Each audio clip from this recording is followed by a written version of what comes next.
Hi, this is Jeff from the Ozark Mountains in Missouri, USA. Well, you might be wondering what this big beast is, and I wouldn't blame you. There's not too many of these around. This is an LNW-80. And you might be wondering what in the same heck an LNW-80 is. Well, it is a TRS-80 Model 1 clone with some extras.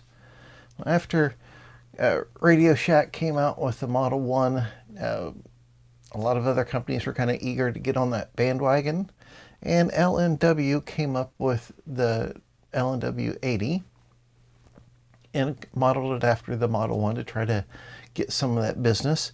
And they threw in a few extras. It has a composite output, an optional color output, and even an optional RF output so you can hook it up to a TV. They sold it as a complete unit, and they sold it as a kit. You had different options for keyboards. This unit right here belongs to a friend. It is an incomplete kit. This case is nicely done. I mean, it's a real heavy duty. It doesn't look like any of the pictures of the official LNW-80 cases, so it could be homemade, but they did an awfully good job on the case. We'll get the keyboard and main board out of here and have a look at it and see what needs to be done to finish this thing up. So let's get started. Thanks to PCBWay for sponsoring this video. They not only do PCBs and flex PCBs, they also have 3D printing service, injection molding service. They do CNC machining, sheet metal fabrication.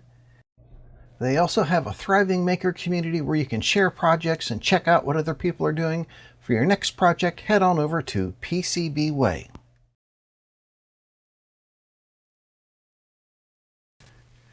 Given the size of this thing, I'm going to keep you over there on the side. And there's this flap here that folds up, if you can get a hold of it, like so. Now originally there was like 3 big heavy transformers in here, and the owner of this took it out, replaced it with a little modern power supply. That takes care of a lot of potential problems, and I'll just check over the wiring and everything on that. We got a big honking 120 volt fan in here, which is probably as loud as a tornado. Let's see if we can get the keyboard popped out of here. This cover comes off. Okay, there's a couple screws on the bottom. I've got, you can see right here, and there's one on the other side. This one I can get with my fingers.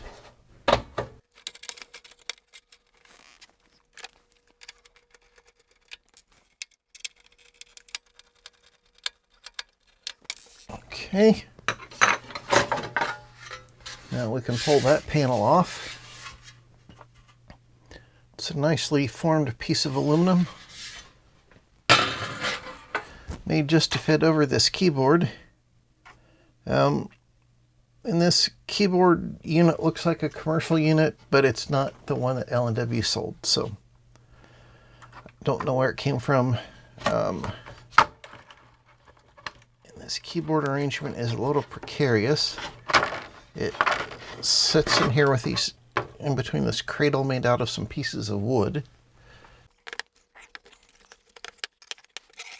So you've got these pieces of black painted wood with an aluminum T in there.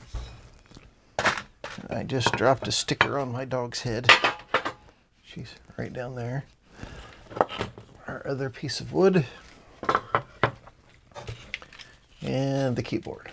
We'll get a close-up of this in a little bit. You won't believe it. Then we've got kind of a folded up cardboard protector thing in here, which is over the back of the keyboard. And we have this ginormous motherboard right here. And you can see how large this case is here. It is as long as my forearm to the fingertip. So I'll get this board pulled out of the case and we'll look at the board and the keyboard closer up. So what I did for storing the case till I'm ready for it is I put the screws back in, like for the motherboard and for this keyboard, back into where they go, put the rest of the parts in it for safekeeping, and then I can set this to the side and not worry about losing any of the screws or forgetting which screws go where.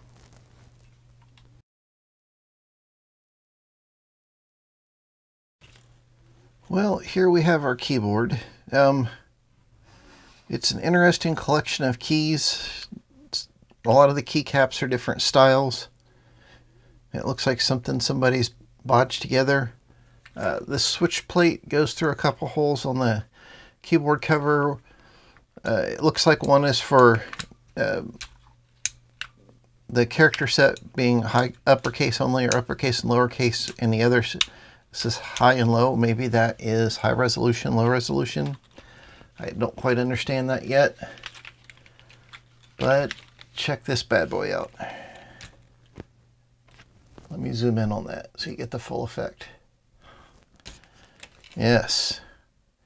Here we have a completely hand-wired keyboard with wire wrap wire, some type of homemade spacebar spreader. There's a piece of Vero board here with some wire wrap sockets, transistor and a couple resistors. And I'm guessing this is meant to take all the signals to the main board. There is a broken off wire right there. And we've got one chip on here which says W8340102M10016A, 1K ohm 2%, made by Dale. So that is just a resistor array, it looks like. So I have no idea how this keyboard is wired. This is something that was done 40 years ago. I have no idea if it's wired right, how it's supposed to be hooked up. We do know how the keyboard connector on the main board is supposed to be hooked up. So once we get the main board running, it's going to take some detective work to figure this out. So I'm going to save this till after the main board is running, because it's going to be a chore to figure out what the heck is going on here or how this matrix was wired up by hand. It's quite the thing.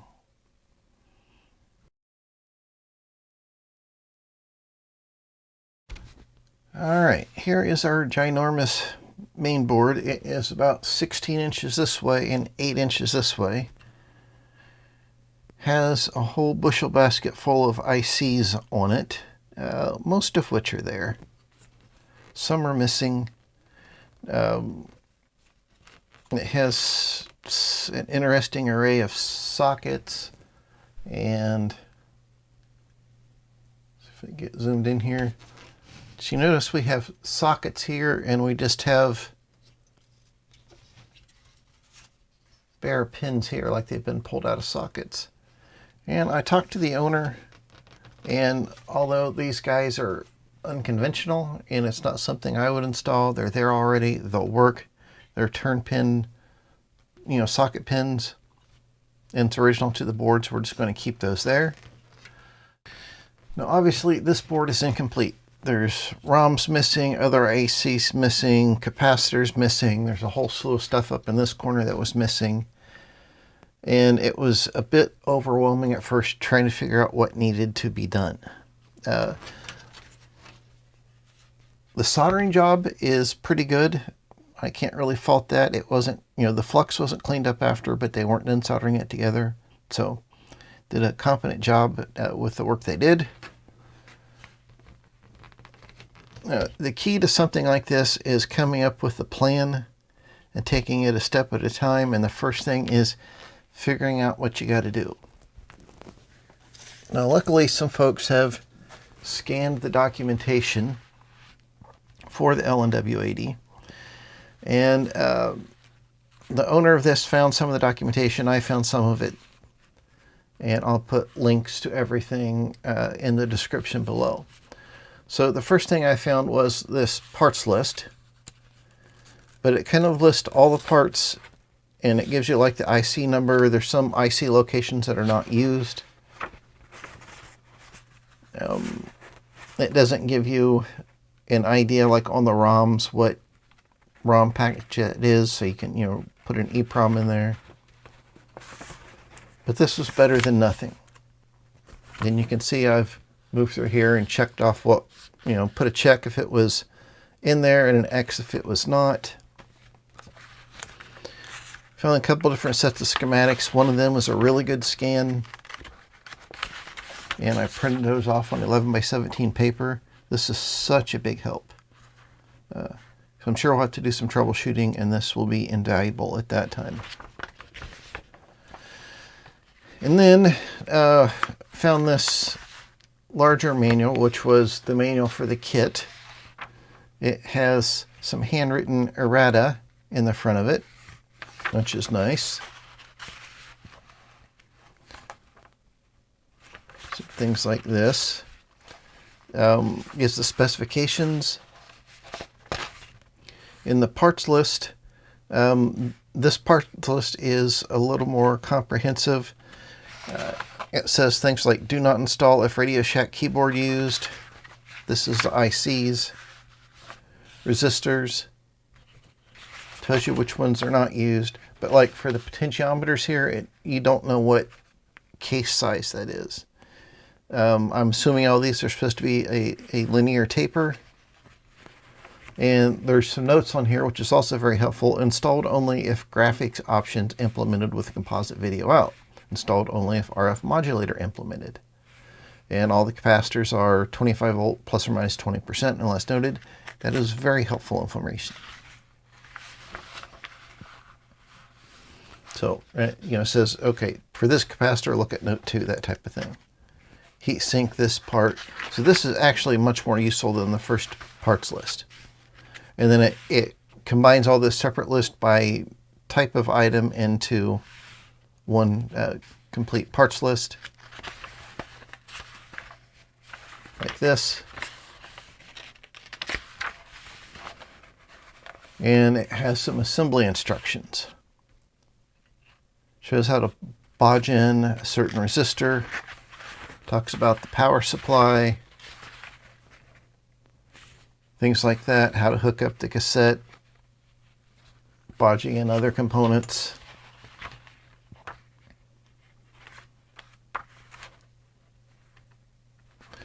So, what I did, I'll pop it up here on the screen, is off of the initial parts list I checked off, I marked up the ones that didn't need to be installed. For instance, we're not going to set this up for RF output. It'll have composite output with color because it has the color ROM in it. And they say things on here like all resistors are quarter watt 5%, which is nice. So I made up a spreadsheet, which you'll see here, of parts that are needed, but they're still missing information. Like on the potentiometers, what is this footprint here? Because you need to get something that matches. On the color burst crystal, what crystal package is that? It doesn't give you a lot of information about, you know, the capacitive loading and things like that, so we're going to have to wing it. What sort of connectors are these? What is the pitch? That type of thing. There's a switch here. What size switch fits that? This whole section of the board is power supply, and they actually did a nice job with how this section was designed.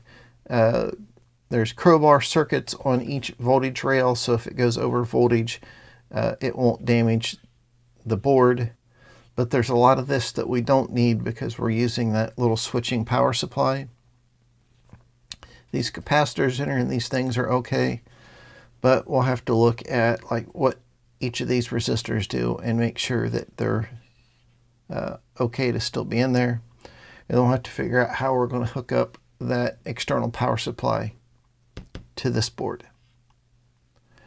So I spent hours looking over the board, checking all the part numbers of the ICs, checking the values of the resistors, checking the values of the capacitors, seeing what was in here, what was not in here, and made up this list. I still have to figure out what EPROMs to put here, the packages and things like that. So there's hours more work just to figure that out. Connectors, things like that. So my point here is that having a plan and following the plan, making up your list of components, discovering all the documentation you can ahead of time will let you have a chance at completing a project like this. Without the documentation, it would be virtually impossible because we don't know what parts are supposed to go in all these locations. They just have U84 on there. You know, is that needed? Is that not needed? We don't know. So that's what I'm going to do now is go through my list of parts that are needed, find them on the circuit board, find out what component package is required to go in there, figure out what connectors will work, and then get all the parts ordered. And, you know, hopefully when I have some more time, you know, between Christmas and New Year's, we can get the parts installed in this thing and fire it up and see what happens.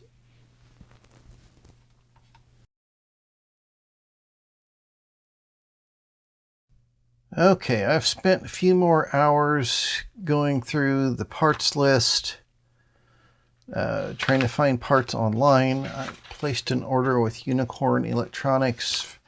Has a lot of the chips, capacitors, things like that. Jameco has some of the things like variable capacitors.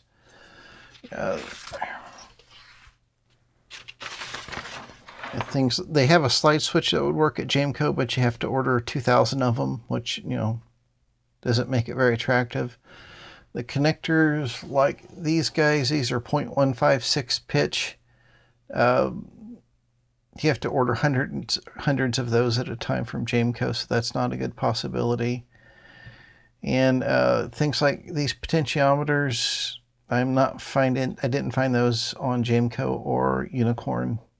You know, ones that are of that size, the potentiometers over here.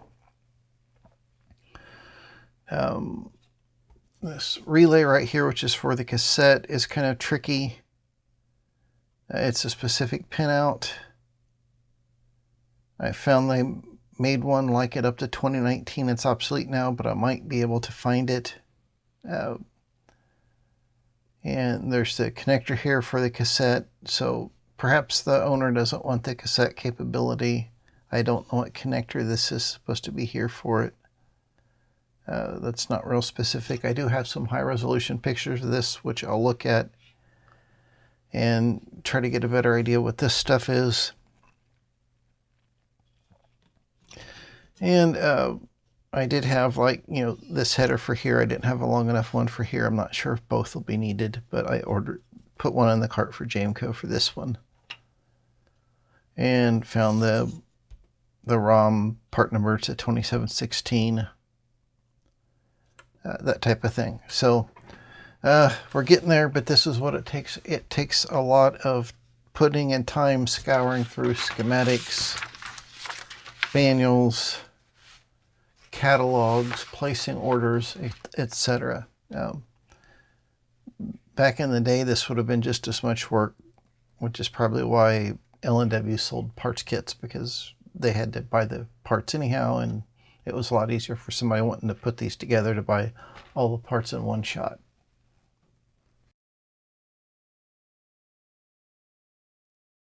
So this is a rather interesting project to be able to work on. Thanks to my friend who's letting me do this. It's a lot of fun. It's a lot of work, but it's a lot of fun. It's, you know, like some electronic archaeology. You got to figure out what you got, what you don't got, where all the missing pieces are, that type of thing. So in our next episode, we'll start putting on the missing pieces and then test it out and see where that leads. Until next time, bye.